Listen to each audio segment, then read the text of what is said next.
Hello. Hey guys. Good morning. Good morning. And welcome to the Iron Cafe Show. We're here again. It's another Saturday and happy Saturday. Yes. Okay. This is Rejoice. And we be made glad. it. Woo. It was a rough week for me. I don't know about you guys, but we made it. Yes. TGIS. Yeah. Thank God it's Saturday. Yes. Okay? And even better, we're celebrating Africa. I know. So thank God it's Saturday. Thank God. A day to celebrate Africa. Yes. A I day mean, to celebrate you. Yeah. You know, if you're an African, if you're a human being, a day to celebrate, pretty much. Just join us, celebrate. Let's rejoice.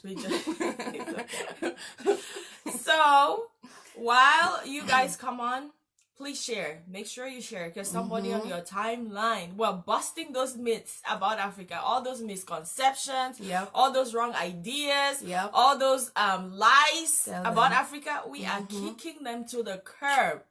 That's the plan. That's the plan this entire season. We're letting the world know what, like we're rewriting our own history. Yeah. Yes. Yeah. And writing our future. Something like that. Like that. But yeah. That's what we're doing. Yeah. So join us as we do that. Okay. We're busting those myths about Africa.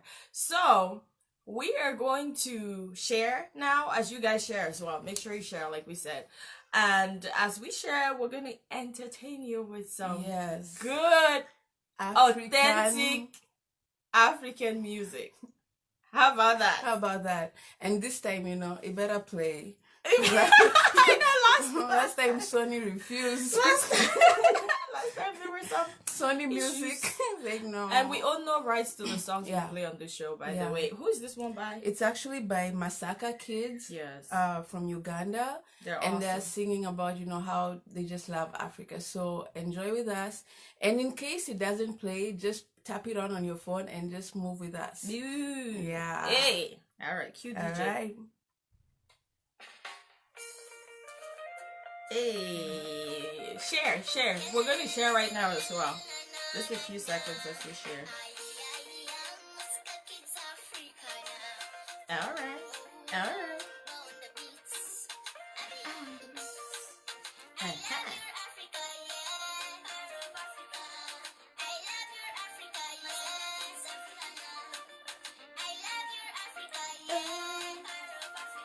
I'm proud of Africa is what they're saying. I love you, Africa. I'm proud of Africa.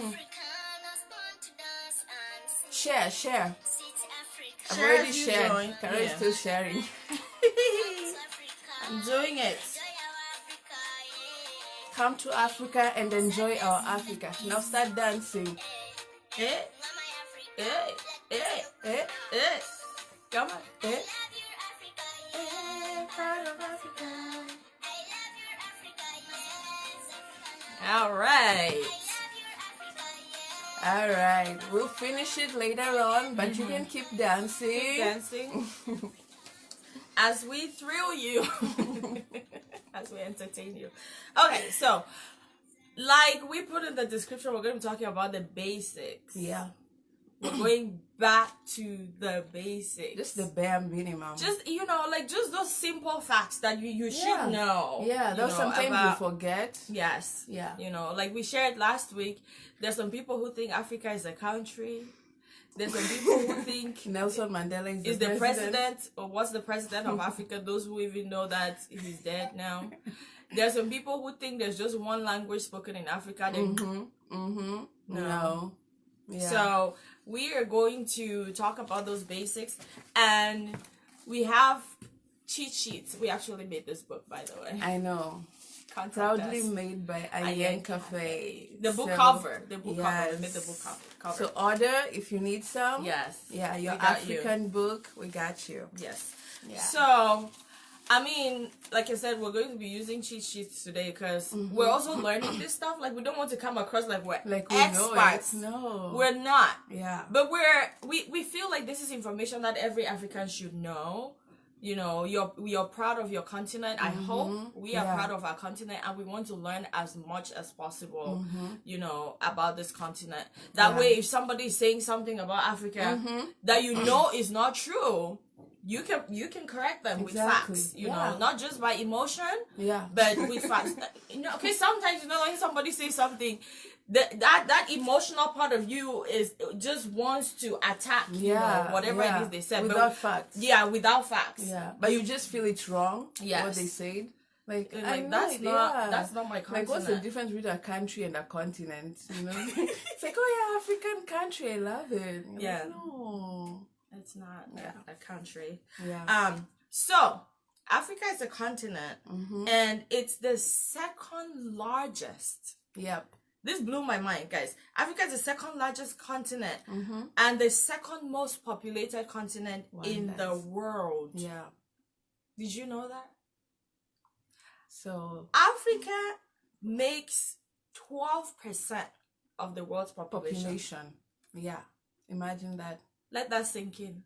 So without us, 12% of the world is non-existent. It's non-existent. Can you imagine that? You know, we make 12%, and we're the second most populated continent, even with those in the diaspora. Still the second most. So imagine if all of us went back. No, I think we're counted.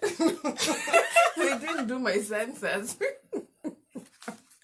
2014, I wasn't in Kenya. When was the last census? 2014. Yeah. To be honest, I don't know the last census that was done in Cameroon. Like, this is like information, like 2014 was the last time they did that count.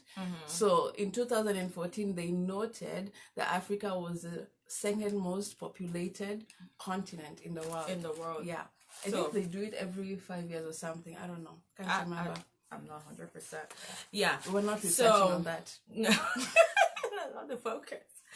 And then Nigeria is the most populated country in Africa. Nigeria has an estimated population of 120 to 140 million. 120 to 140. That's why Nigerians are everywhere. Everywhere. That's why they need to be everywhere, actually. I know. We love you. They need to be everywhere. They need to. Because if they were all in Nigeria, there probably would be an issue of space. Yeah. You know, and it's good that they're sharing that goodness. Oh my goodness, because Nigeria, I mean, we'll come and focus on Nigeria one of these days. Yeah. But Nigeria is like one of those gold mine areas, like the things they produce, the kind of, you know, mines. The people come out of there, like, you know, it's known for a lot, apart from the negative stuff. Yeah. I mean, and every country has its own negative stuff. Oh yeah. Yeah. But Nigerians are, I feel like they're gifted. Nigerians are kind of like the Jews, you know, like they're gifted. If a typical Nigerian puts their mind to something, like they go for it. Yeah. So Nigeria is I'm glad there are plenty. There are many of them. Nigeria is the most populated country in Africa, like we said. Yeah. And then the African continent, pay attention, this is good. The African continent has approximately 3,000 distinct ethnic groups. 3,000. And you know, like there's actually like with that they say, you know, that is known. So it means like there's still, you know, unknown other areas that are known, but this is distinct ethnic groups. Yeah. And I know just Cameroon, I know we have like 200 and something. Wow. And then Nigeria, getting back to Nigeria. Nigeria alone has about 370 of these tribes that have been officially recognized. Imagine that. Officially. There are probably some that are still in the process of getting their recognition. Yet to be determined. Yes. Yet to be found out. But the officially recognized ones are 370. Yeah. And I know this is one of the myths that a lot of people have about Africa, like the fact that Africa is just one big culture. You know, like you meet somebody and they're like, oh, hey, you're from Africa?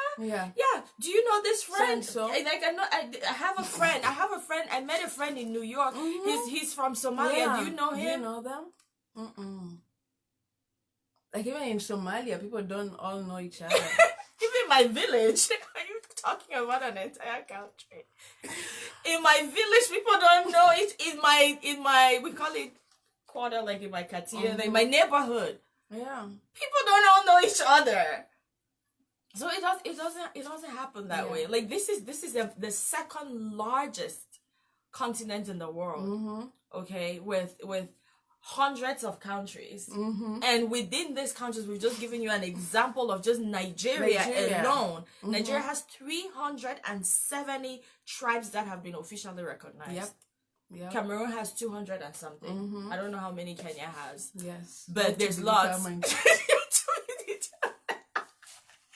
to be determined. They've not given the official count. Oh my God. That's a good one. And then around 2,000 different languages are spoken in Africa. Imagine. So besides them, there are 2,000.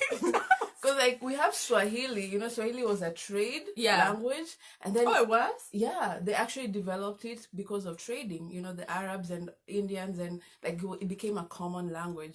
But then just in Kenya, we have like I think almost 47 languages. That's incredible. And then like within those languages, we have accents within the languages themselves. So like my language, Luo, we have like different accents within Luo. So there are What do you mean by accents? Like different, like depending on the area you're from, they pronounce things differently. There are things I cannot even understand that they say. Oh wow! Yeah, because Nilot, I mean that's another thing we'll come to.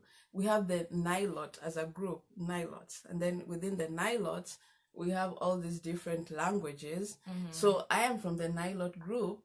And then, we have the Bantu who are like in the South Africa. That there's so much diversity even within one group. Right. It's not just one language. It's not within just that one language. Right. There's different accents. So back to what you're saying about the accent. I think that's intriguing. Is it, okay, like for example, I know there's a part of Kenya where the people pronounce L like R. Sorry, I had to bring that up. So, for example, if they want to say... What they say, I love you, they say, I love you. It's cute. It's rough. If they want to say election, they say erection. Things like that. Yep. And then my tribe in Cameroon, where I'm from Banso. I'm from So. And Banso means the people on So. Yeah. So in my tribe, we also have like a very unique accent where a typical person from my tribe, like they pronounce the O sound as U. Oh. So I won't give you examples, but so like I think that's what you mean by different accents. No. Oh no, okay. Because that is a totally different tribe from my tribe. So like here in America, we have Kentucky accent. Yeah. And then we have like this accent in the South. Right. So it's kind of the same thing. So it's English, but then different ways that it comes pronouncing out. The English. So, with America, it's not easy to explain, but you can explain accents the way they have it in America. But this is like, my tribe is Luo, the RL tribe is Kikuyu. Oh. And then we have now within Luo we have different intonations of the same dialect. Yeah, makes sense. Okay, that's actually incredible. So I mean, we thought it was important to highlight that because I've had those questions where so many people would be like, oh, so like, can you do the click? I can't. Yeah, I can't do it. Or are you from the Nubia people who do I don't know what they do. Yeah. No, I'm not. So we just felt like that was also important to highlight. And then because a lot of these African countries have different tribes that speak different languages, a typical African speaks more than one language. Yes. Yeah. So I, for example, like I said, I'm from Cameroon, and we have two official languages, French and English, and one unofficial language, Pidgin English. I'm making it a national, unofficial language. So I speak French, English, Pidgin English, and then I speak my local dialect, which, like I said, I'm from So, and the dialect of the So people is called Lam So. Oh, yeah. So I speak 4 languages. Wow. Yeah. But I feel like that's the common, average yeah. the average That's like- African. Yeah, that's like minimum. Yeah. Because like we have a friend who speaks like 7. Yeah. Yeah, like my one of my patients at work yesterday, he told me his mom is from Mozambique, and he told me his mom speaks 6 languages. Wow. That's so a typical African. I mean, is what we're saying. A typical African speaks more than one language. More than one language, yeah. Okay, so a great majority of African countries were colonized by European powers, except for 2. Imagine. That blew my mind. I mean, and I feel bad saying that because when I told you, he was like, "You didn't know?" I'm like, "Show off, whatever." I mean, like, if my history teacher probably covered that, but I'm thinking I probably was not I wasn't in school that day because I honestly, I mean, Liberia, like I kind of had an idea about Liberia, knowing that it was created, long after a lot of African countries had been colonized and some of them already had independence and things like that. Yeah. But most African countries were colonized by European powers except Ethiopia and Liberia. I mean, I wonder. I mean, that's one of the things we do research. Like, I wonder why. I did a little bit of research on that. Oh, okay. Wait, let me see. Drum roll. So, I mean, for Liberia, what I found out was Liberia was founded by American slaves. Oh, okay. So, I mean, that kind of explains why, they were not technically. So it wasn't there to be colonized? Yes. Okay. Pretty much, because a lot of like when the colonial masters were taking over, like a lot of the African continent was around the 1500s. Yeah. And then Liberia, I think Liberia was created. Let me make sure. 19 something. Yeah.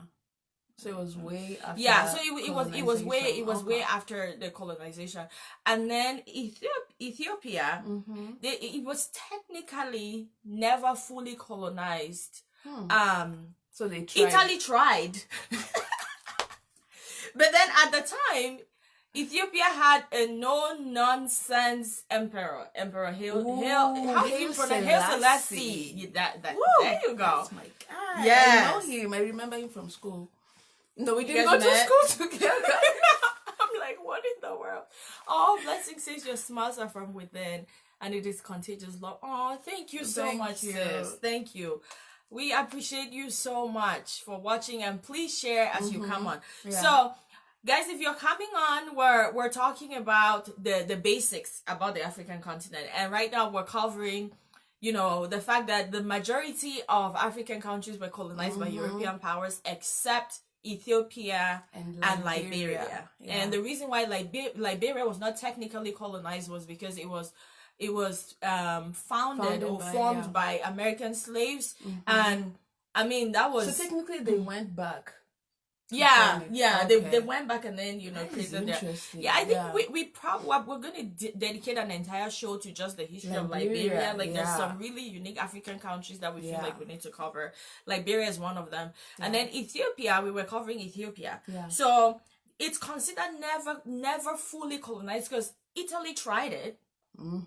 But Haile Selassie was like, not my people, not this country, not my people. Yeah. So he took Italy to the League of Nations, which is, I guess, equivalent to like the United Nations today. Oh. And he reported Italy to the League of Nations. I see these people. He's like, see these people are trying. This is my country. I am the emperor. Yeah. I am the emperor. And then at the time, Ethiopia was called Abyssinia. Oh yeah, I remember. Yeah, it was called. So this was in like the 1880s. So Mussolini of Italy, of course, at the time, he ordered like an invasion, and it didn't work. The first one didn't work, and then around in 1936, he ordered another invasion. Wow. And then he was partly successful then because he annexed Abyssinia, and then he tried to merge Abyssinia with Eritrea. Yeah. and Italian Somalia, and formed what they called Africa Oriental Italiana. I know. Why? Man, like some of these colonial powers tried it. You know what I mean? Like you meet, because I feel like that's another misconception. So many people, for some reason, and which is one of the reasons why we're doing this show, like we are rewriting, we're correcting the narrative. So many people feel like Africa was just like an empty big blob made up of like cannibals and people without no structure, with no clothes, just running around hunting. The colonial masters met, you know, in a lot of cases, structured. You had kingdoms, you had, you know, tribes, you had ethnic groupings with chiefs, with kings, and then, for example, in the case of Ethiopia, with emperors. With emperors, and they had dynasties. They had dynasties. And trading was already, you know, going on. Like, a lot of these places were actually doing trade with, like, China and all these other places. They had, like, they had trading posts. Before the colonial, go back and read your history. It's amazing. Before the colonial masters came, and it like I have learned so much through this, and it gives me, I mean, like I already had love and respect and pride for my African continent, but like just knowing these facts and knowing these truths, you know, it's like we were it. Yeah, like we're really no doubt. All these people wanted to come take over. They wanted a piece of the cake. Yeah, because it's like, you know, you can't actually want something that is not worth taking. No, they say a tree. I told you this thing. A tree that doesn't bear fruit will not suffer from stones. Yes. So if the colonial masters thought that, you know, there was nothing to Africa, like, you know, a lot of the history books will claim, then why were they there? Why were they there? Why would they waste all their resources and time? Why were they there? Yeah. You know. So back to the story of Ethiopia. So the Emperor Haile Selassie, after they had done the merging and everything, like, he was like, I'm not taking this. Wow. Not my people, not my territory. Yeah. He reported them to the League of Nations. Man. He was like, see you. See their behavior. Stop. We were on our own. We didn't call them. We didn't invite them. Yeah. And they show up, and they're not only trying to take over us, they're trying to join us with other people that we don't even know. Because mind you, this is Ethiopia we're talking about, and Eritrea. It's a completely different country. You're trying to join them all with Somalia. It's like there was a reason they were separated in the beginning. There was a reason they were separated in the beginning. So, the U.S. and Russia supported Haile Selassie. Oh, thank you know, when I read this, I was like, ooh, Haile Selassie must have done a powerful presentation. It was like, listen. Because the U.S. and Russia, these were also major powers, you know. And if you know anything about the world history, these major powers like to stick together. They like to support each other. But if the U.S. and Russia, I mean, they were probably eyeing Ethiopia too a little bit. I will not be surprised, honestly. But I'm thinking if they were swayed by Haile Selassie's argument, you know, to support Haile Selassie, that means that it must have been a powerful argument. It must have been. And I mean, it didn't even have to be a powerful argument. This was his country. It didn't have to be from the beginning. Yeah. This was his country, and you guys were coming to take over his country. Yeah. So, you know, that's how Haile Selassie, let me see. Nicole said, they think we were apes walking around naked. Or we live in trees. Yes! And some of these movies, the gods must be crazy. Oh, the gods must be crazy. Tarzan. These movies are not helping it at all. Yeah. And stateless citizen. Hi. He said they came over to rob. We have suffered a lot in the hands of the colonizers. That's right. Stop the genocide in Ambazonia. So this is the English-speaking part of Cameroon. Oh yeah. And remember I was telling you, like, there's a war currently going on. Yeah. And if you look at, we're also going to examine the history of Cameroon to actually clearly understand what is going on. Because if you look at the history of Cameroon, you know, it's like, it's as a result of the colonizers and their influence, you know, that the two sections came together. Okay. You know, so it's like a marriage that a lot of people are like, this thing is not working. So you guys want a divorce? Yeah, it's just like, let's go now. Leave us. So anyways, we're going to do a completely different video on that. But as you guys are coming on, guys, please share. And like we said, we're learning together. If there's something that we're talking about and you have a little bit more information on, or you have doubts, accusations, like, no, that's not how it happened. It's okay. Please we're send that open information our way. We're open to correction. Okay, so that's how Ethiopia was not fully colonized. Yeah. And then tell us about the University of Timbuktu in Mali. Which actually, like, you know, I'll just do a little bit of a taste of that because we want to go into Mali, because Mali is like, the reason it had even the university is because there was so much content in it. It was rich. It was very like the structure of Mali, like the leaders in Mali, they were doing an awesome thing even before the colonizers came. That even, you know, it talks about how other like when the Asians came or the colonizers came, or people who are just traveling, like trying to figure out like what other lands are outside here. Like they found the University of Timbuktu. It wasn't called University of Timbuktu, but it was structured in an educational systemized way, like what we know of universities today. And when they found it, like they actually borrowed some of those structures to take back to their countries. So University of Timbuktu is a subject that we'll come to when we are talking about the, you know, how Africa is a hub of most of the civilized things we know. So like writing, you know, so like education, University of Timbuktu. So we'll talk about it more because I know people will want to know like when did they found it? Like, you know, how many students were there? Because they talk about like 25,000 students. Oh, wow. And this was way before even Europe had its first university, or even Greek. Because like, imagine this is one of the oldest universities in the world. Because you know, like Greek is known as, you know, like one of the most civilized places before every other continent got civilization. But what we don't know, because, you know, history has not documented it, or it's just not put out there, is that University of Timbuktu was officially running as an educational system. And one of the reasons it is not known is because it's not a Europeanized education system.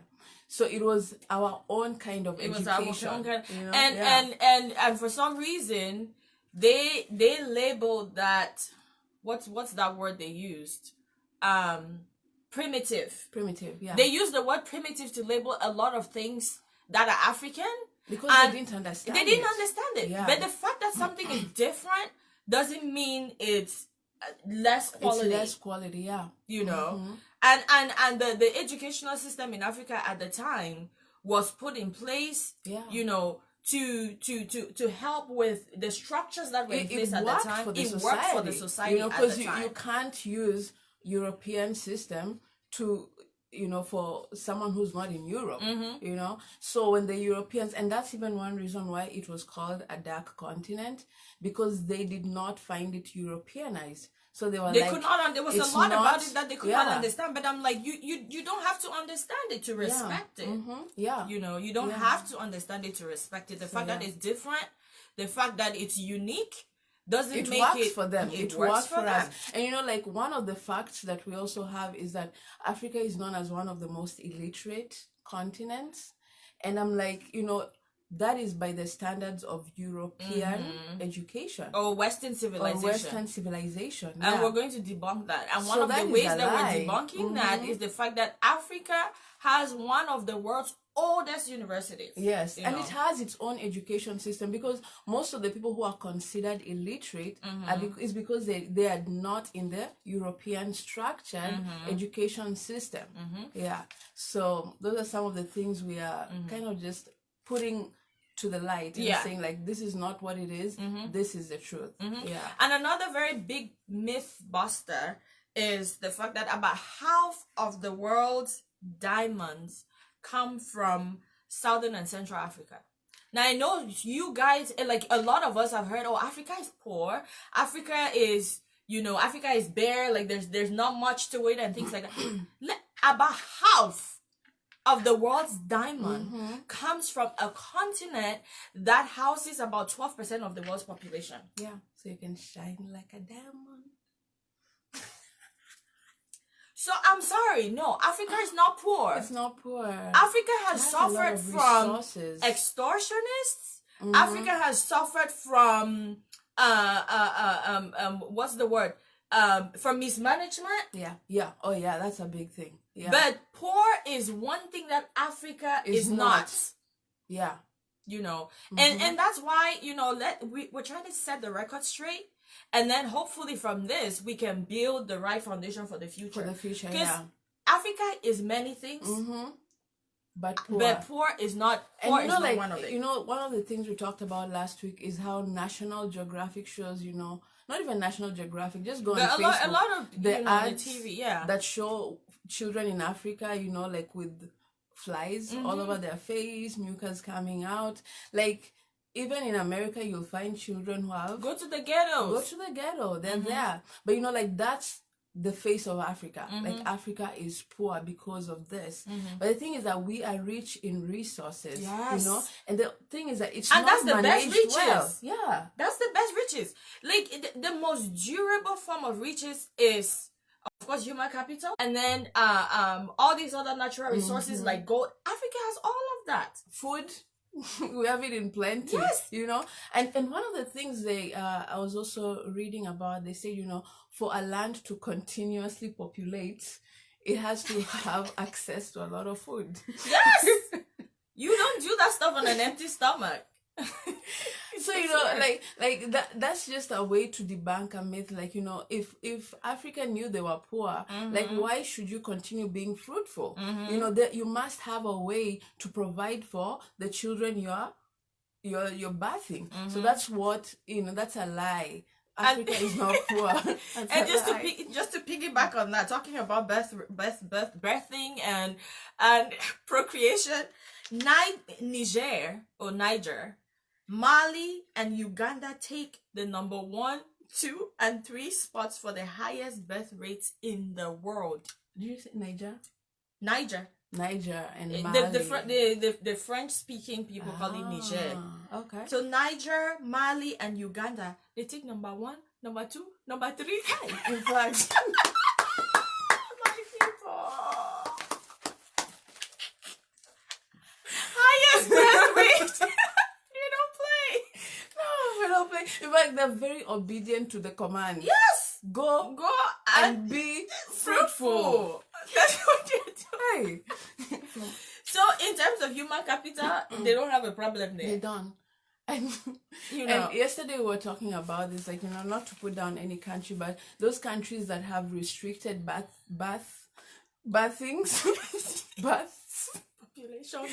population growth, like, they're suffering.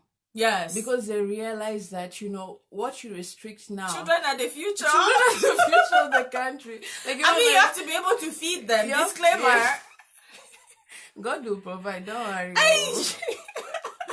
But children are the future. For those countries that restrict, like, we can only have 1, 2, 3. Yeah. You know, they realize later on that, man, like, we need someone to support our country. Exactly. Like, we find like those countries are really suffering. You can research and find out more on that. But what we are focusing on is Africa. Yes. And the amazing birth rates.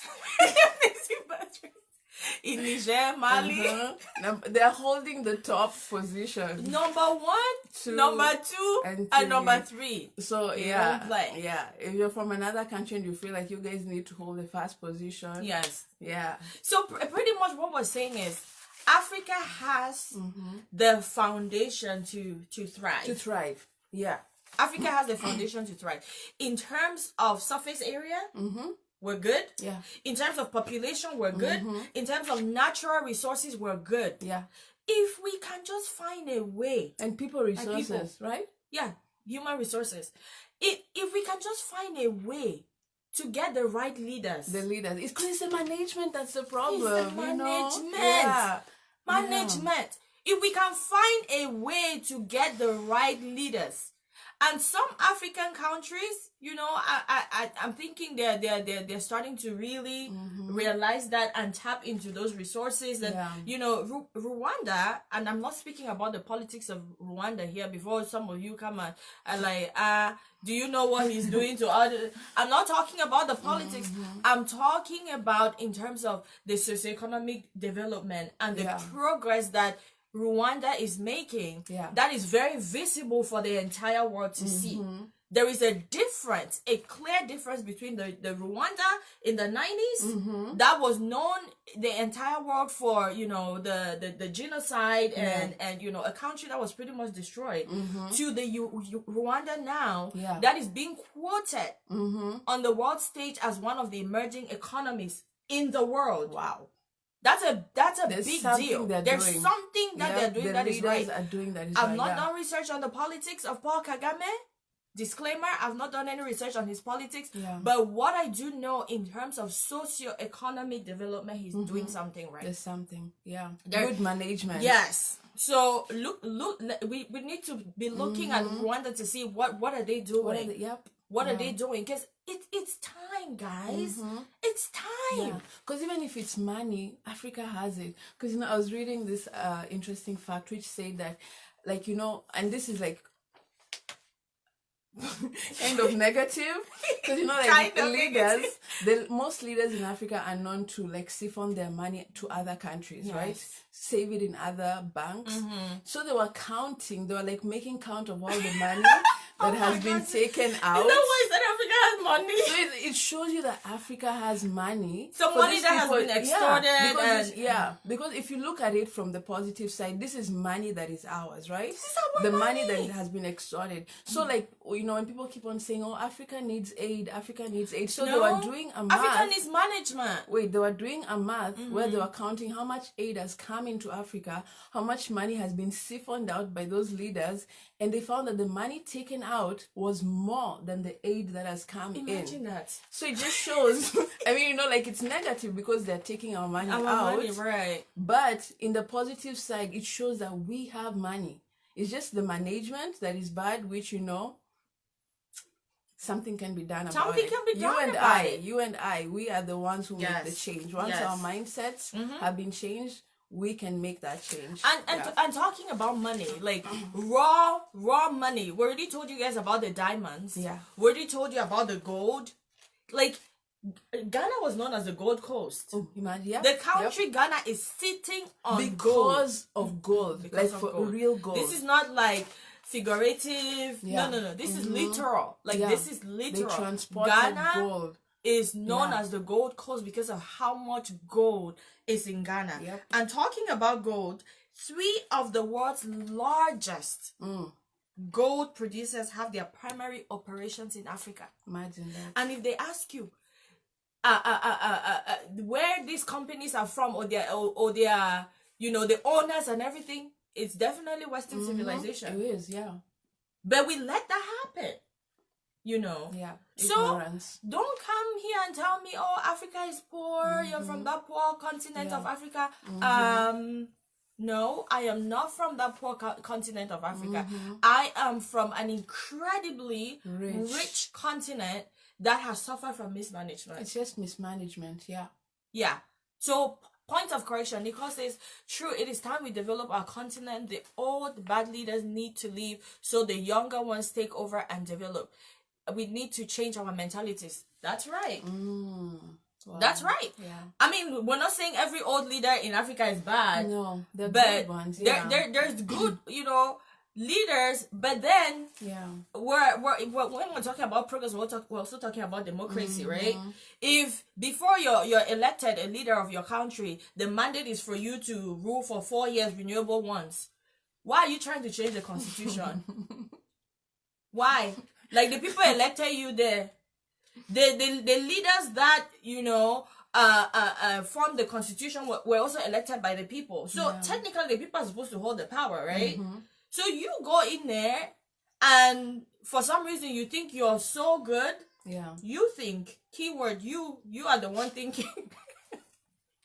Food for thought. Yes, you're so good. And you want to change the constitution. That's what we're talking about. Give other people a chance. Give other people a chance. Because, I mean, not every change is good change. Yeah. But then when it gets to a point where there is one single leader in a specific country for 30 something, close to 40 years, there's a problem. I'm sorry. There's a problem. This is personal. Ish. But there's a lot of African countries that are going through the same thing. Yeah. You know what I mean? Like Yeah. Zimbabwe. Mugabe had to pretty he stuck to that power like super glue. You know?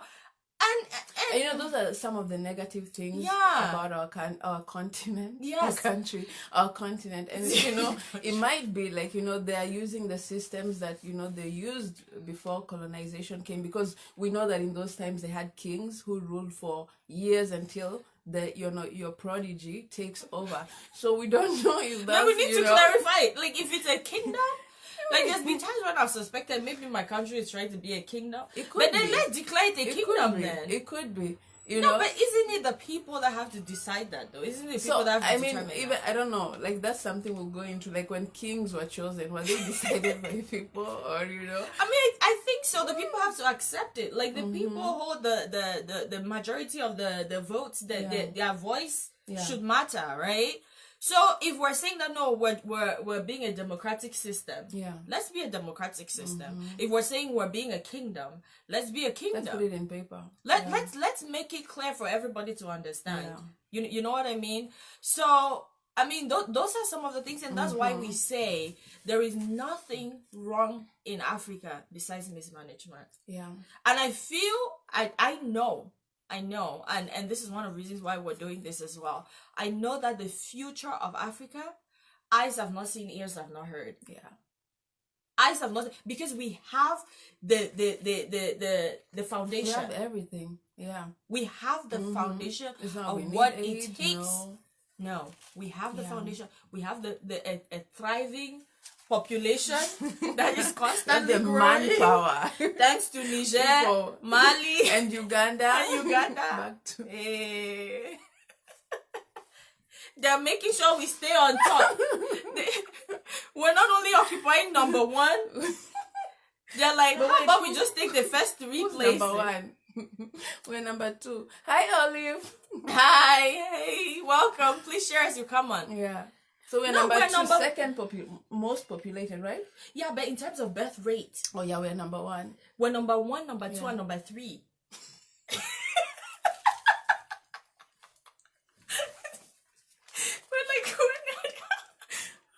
We're leaving no room for any other continent.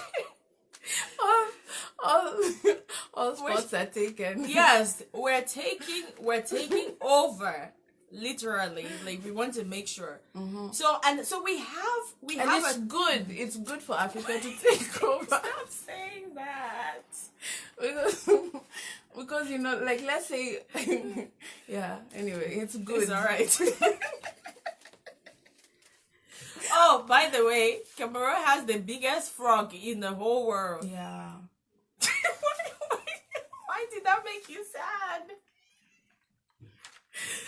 I mean, someone saw that as a very important. You know, so it What is do you mean important. someone saw that? Okay, That's it is important. like They the have frog is an very important species. It's one frog and it's big.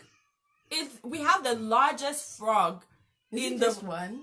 Or Yes. there are several. So, like, the biggest frog, the fattest frog, is Cameroonian. If it is jollof, probably. They're feeding it jollof. I don't know what they're feeding it.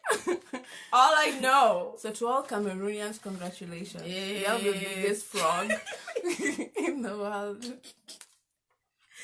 Oh my god. So yeah.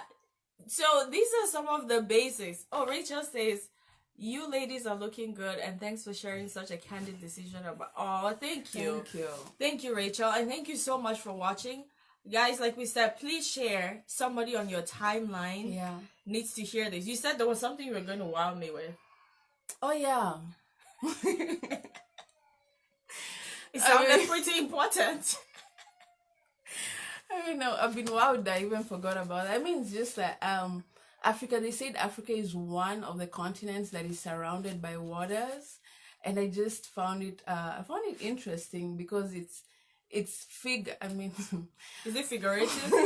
no, it's not figurative. Figure 8. So It's figurative. it was like, So Africa has is shit. this why they call it Mother Africa? Because they say it's like the figure is made because of the waters surrounding it. So I was like, wow. So it's figure 8 mother. Uh-huh. How? It's births almost 1 billion people. And it has still a nice figure. Oh my goodness. I don't know. I don't know where that came from. You Anyway, moving on. Africa. Wait. That took me a minute. What? Anyway, guys, we have to be serious. No, I'm wild. You put that together like that. All by myself. But wait, Africa has a figure 8. I'm confused. For real, Africa has a figure 8 because of all the water. But the map doesn't look like figure 8. Just look closely. Oh my gosh. I'm so sorry, guys. I mean, our intention was to make this a very serious video because she's funny as well. We're sharing very important information. But see, like, who says that? She says, so So anyway, that's very important when we come to trading. You know, Africa and its trading routes. You'll see why that is so important. Oh my God. Africa has had so many children, but it still has but it still has the figure 8. That's what Olivia says. So we've not verified this yet. But according to Africa looks good. it does look Africa good. looks good. Africa looks very good. Yeah.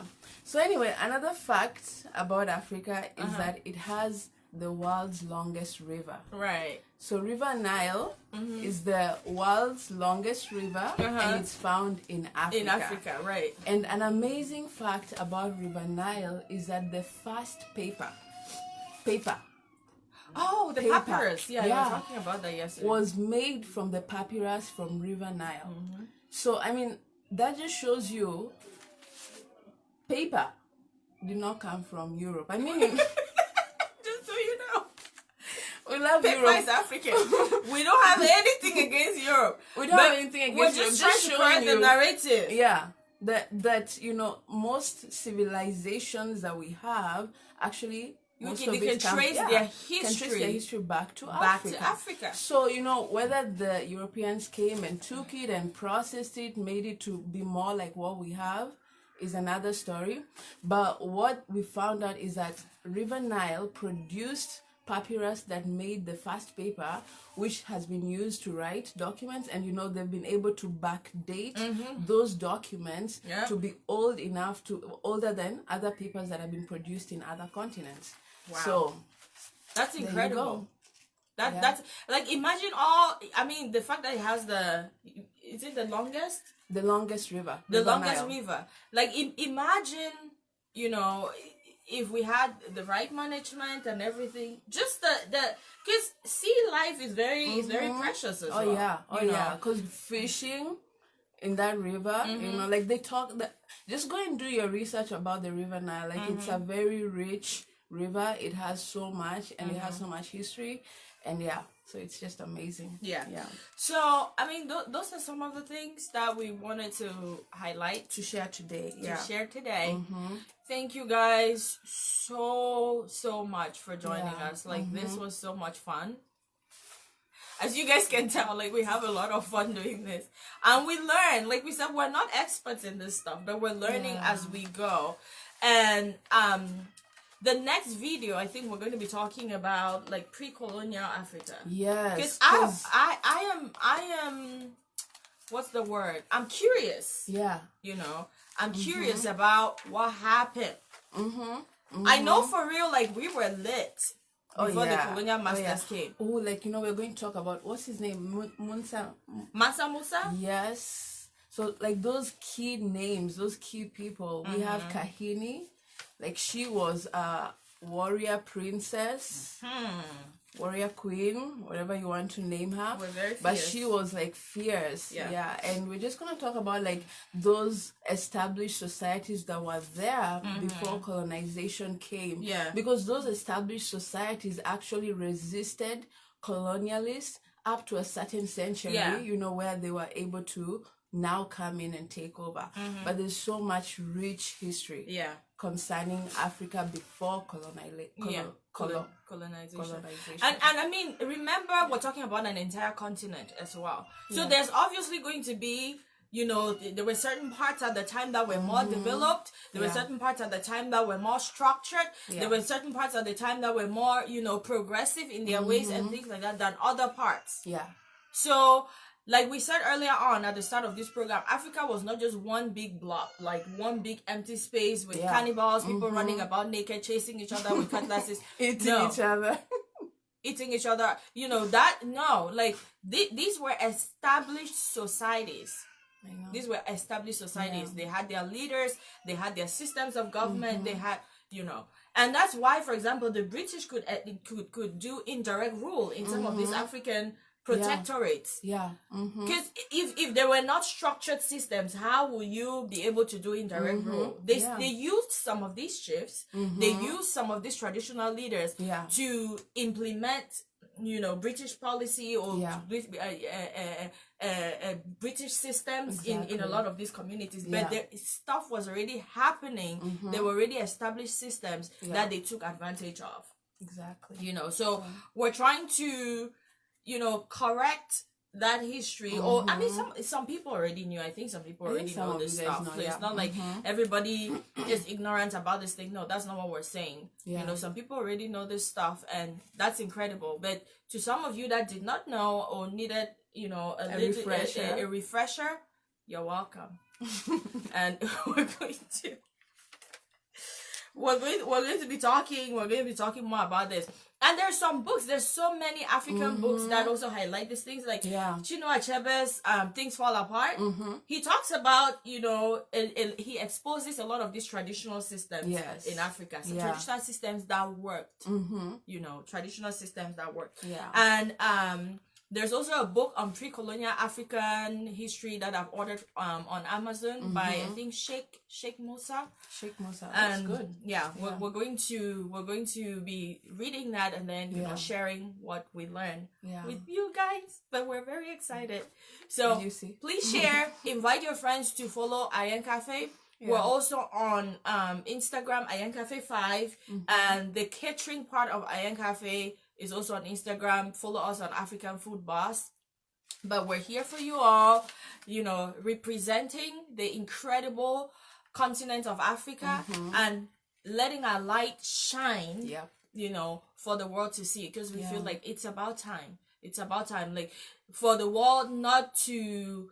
It's not like we're rediscovering the Africa. No, we were already there. We've been here. It's kind of we've like been awesome. taking our rightful place. Because sometimes you can be so covered with lies. It's like, where is Africa? And then you almost start forgetting who you are. We forget who we are. We're like, oh, I'm gonna leave Africa. There's nothing in Africa. But Africa has its rightful place, and there's a lot of good things happening there. There's a lot of good things, so we're going to be highlighting that. Okay, thank you guys so much. Africa has figure 8. Despite the number of children that it has had, it still has figure 8. I'm still wild. So God bless you all the cannibalism. Eating each other. Really. And they're still the most populated. Yes. Yeah. So, God bless you all. And remember, above everything else, Jesus loves you. Yeah. Above everything else. I feel like I needed to say that. Somebody needed to hear this. And he loves Africa too. He loves Africa so much. He created Africa. He said, this is good. this is good. He created you, created me, created Africa. He said Created this African is good. culture, African people, everything about Africa. And he said, wow. He himself was amazed. I am too. We are. So thank you guys. God bless you again and have a wonderful rest of your Saturday. We're going to post more stuff, throughout the week. More facts. Like, did you know? Like one of the ones that Olivia posted this week. What was the one he said? Like, Africa is known as Mother Africa. So, I mean, she was asking, so is Europe like Papa Africa? Yeah, like Uncle his Africa. uncle, things like that. So just deep information like that. We try to go deep. Yeah, we do. We really do. Yeah. It may not seem like it all the time, but we're very educated. You wouldn't know, but we are. All right. Well, thank you guys. Thank you guys. Bye. We live with our jam, okay? Yeah. Oh yeah. Outro. Hey. Come on. Masaka Kids, okay? Yeah, check them out on YouTube. They have some really... And they're talking about just how they love Africa. Yeah. Yeah. Hey. Don't ask me what Nyolo means. I just knew that Every they love Uganda, Africa. please interpret. Africa. Hey. Yeah. Yeah. Yeah. Alright guys, thank you. Thank you so much for joining us. God bless you, and may your weekend and your week, the week that's coming, may be incredibly fruitful. Yeah. For those who are in America, happy Thanksgiving Oh week. yeah, Thanksgiving is Yeah. coming up. Happy Thanksgiving week. Alright, see ya. Bye guys.